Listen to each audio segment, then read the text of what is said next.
tous, je suis Marvin Mendy, le responsable des projets internationaux aussi au Tête de l'Art. Je suis très contente de vous accueillir donc, sur cette 8e édition du MED Action. Point de vue général vers la Méditerranée.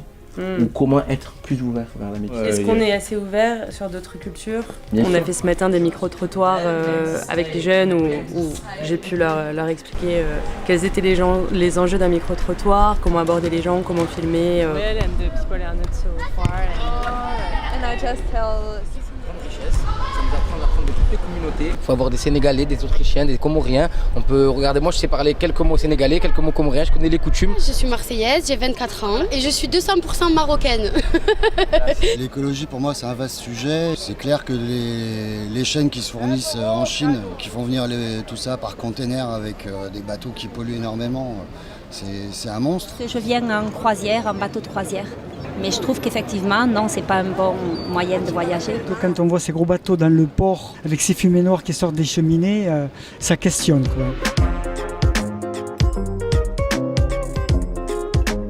Pour nous, c'est important d'impliquer les jeunes aussi dans le processus d'organisation de l'événement, puisque c'est un festival qui parle de la jeunesse en Méditerranée. Cette année, on a travaillé avec 2 groupes de jeunes et ils ont travaillé avec nous sur 2 MedTalks. Ok, on lance le générique. Allez, vas-y, play. La vie sur le bateau, comment l'appréhender, elle est très importante. Et tous ces profils différents, on a des Tunisiens, on a une Marocaine, une Barcelonaise. Ils apporteront leur culture, mais aussi leur expérience de vie personnelle. Je dirais qu'au Liban, il y a plus de contacts intercommunautaires ou interreligieux, mais nous avons eu plus de 2000 personnes qui ont participé à ce chantier. Et il faut aussi assurer un minimum de volontaires. Ça devient aussi très difficile.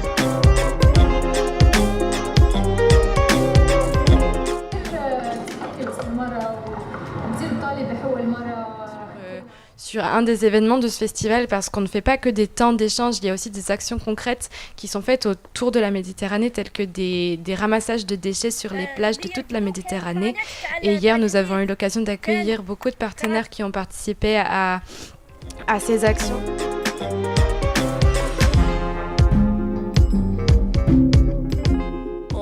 Ce qu'on retrouve surtout, en fait, c'est les points communs entre les différents pays. Ce qui unit la jeunesse à travers la Méditerranée.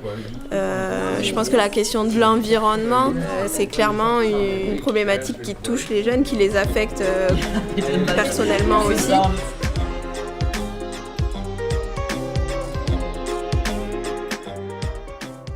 On va ramasser des déchets.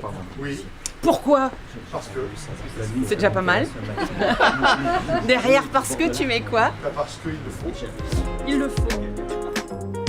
Les déchets ont un impact extrêmement fort sur la biodiversité. Donc là, nous allons faire des sciences participatives et on va analyser et caractériser les déchets que l'on a collectés ce matin. Là, on est à 6 kilos. 6 kilos. Pour sensibiliser les jeunes générations à notre empreinte environnementale, l'idée c'était de rendre ludique cette approche et en leur disant que comment donner une deuxième vie à vos déchets en musique et tout simplement faire du beau avec rien. Cette édition sera suivie d'une 9e édition en 2023 au mois de juin. À laquelle nous allons aborder toujours des sujets divers et variés qui tiennent cœur à la jeunesse méditerranéenne.